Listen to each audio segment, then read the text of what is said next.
এবার হরমুজ প্রণালী বন্ধ করার আনুষ্ঠানিক ঘোষণা করল ইরান। একদিকে জেনেভায় চলছে পরমাণু চুক্তির গোপন বৈঠক, অন্যদিকে পশ্চিমা বিশ্বকে চাপে ফেলার চেষ্টা করা হচ্ছে হরমুজ প্রণালী বন্ধ করে। এ কারণে 20% বিশ্ব জ্বালানির ভাগ্য এখন ঝুলে গেছে নতুন সিদ্ধান্তে।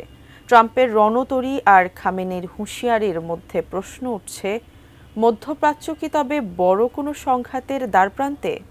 বিস্তারিত ডেস্ক রিপোর্টে। মধ্যপ্রাচ্যের ভূ রাজনীতিতে এক শ্বাসরুদ্ধকর নাটকীয়তা বিরাজ করছে। একদিকে যখন সুইজারল্যান্ডের জেনেভায় ওমানি দূতের বাসভবনে ইরান ও যুক্তরাষ্ট্রের প্রতিনিধিরা পারমাণবিক কর্মসূচি নিয়ে অত্যন্ত গোপন ও পরোক্ষ আলোচনায় ব্যস্ত, ঠিক সেই মুহূর্তেই বিশ্বের অন্যতম গুরুত্বপূর্ণ জ্বালানি পথ হরমুজ প্রণালী সাময়িকভাবে বন্ধ করে এক বিরল শক্তি প্রদর্শন করেছে তেহরান। কোয়ালিটি সম্পন্ন আন্তর্জাতিক মানের steel bar CSRM, committed for better steel. 1980-র দশকের পর এই প্রথম আন্তর্জাতিকভাবে অত্যন্ত গুরুত্বপূর্ণ এই নৌপথটি বন্ধ করায় এমন ঘোষণা দিল ইরান, যা বিশ্বজুড়ে উদ্বেগের সৃষ্টি করেছে। মঙ্গলবার জেনেভায় যখন দুই দেশের প্রতিনিধিরা টেবিলে বসেছিলেন, ঠিক তখনই সামরিক মহড়া ও নৌ নিরাপত্তার অজুহাতে কয়েক ঘন্টার জন্য এই প্রণালী বন্ধ রাখা হয়।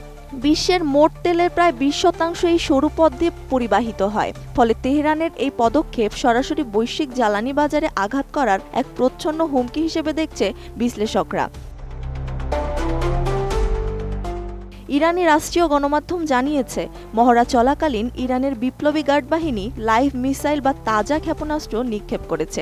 এই সামরিক উত্তেজনার মধ্যেই ইরানের সর্বোচ্চ নেতা আয়াতুল্লাহ আলী খামেনি ওয়াশিংটনকে এক কঠোর হুঁশিয়ারি দিয়েছেন। তিনি মধ্যপ্রাচ্যের মার্কিন নৌবাহিনীর শক্তি বৃদ্ধির দিকে ইঙ্গিত করে বলেন, বিশ্বের শক্তিশালী সেনাবাহিনীও মাঝে মাঝে এমন চর খেতে পারে যে তারা আর উঠে দাঁড়াতে পারবে না। খামেনির মতে, মার্কিন যুদ্ধজাহাজের চেয়েও বড় বিপদ হলো সেই বিশেষ অস্ত্র যা আস্ত একটি জাহাজকে ডুবিয়ে দেওয়ার ক্ষমতা রাখে। তার এই মন্তব্যকে সরাসরি পেন্টাগনের প্রতি চ্যালেঞ্জ হিসেবে দেখা হচ্ছে। তবে রণক্ষেত্রের এই মারমুখী অবস্থানের বিপরীতে ভিন্ন সুর শোনা গেছে ইরানের পররাষ্ট্রমন্ত্রী আব্বাস আরগচির কণ্ঠে।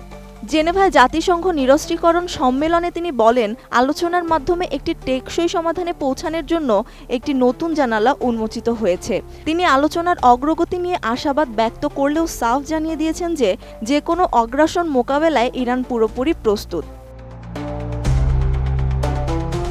এদিকে মার্কিন প্রতিনিধি দলের নেতৃত্বে থাকা জ্যারেড কুশনার ও স্টিভ উইটকফ আলোচনার অগ্রগতি নিয়ে সরাসরি মুখ না খুললেও মার্কিন vice president JD Vance Fox নিউজকে জানিয়েছেন, কিছু ক্ষেত্রে আলোচনা ইতিবাচক হয়েছে। তবে তিনি এটিও স্পষ্ট করেন যে প্রেসিডেন্ট ট্রাম্প কিছু কঠোর সীমারেখা নির্ধারণ করে দিয়েছেন, যা ইরান এখনও মেনে নিতে রাজি হয়নি। গত সপ্তাহে প্রেসিডেন্ট ডোনাল্ড ট্রাম্প বিশ্বের বৃহত্তম বিমানবাহী রণতরী USS জেরাল্ড আর ফোর্ড মধ্যপ্রাচ্যে পাঠানোর নির্দেশ দিয়েছেন, যা ওই অঞ্চলে আগে থেকে অবস্থান করা USS আব্রাহাম লিঙ্কনের সঙ্গে যোগ দিচ্ছে। এই পাল্টাপাল্টি সামরিক অবস্থান এবং গুরুত্বপূর্ণ নৌপথ বন্ধের সিদ্ধান্তে বিশ্ববাজারে তেলের দামের সাময়িক অস্থিরতা তৈরি হলেও আলোচনার খবর আসার পর দাম কিছুটা কমেছে। Desk report, ATN news.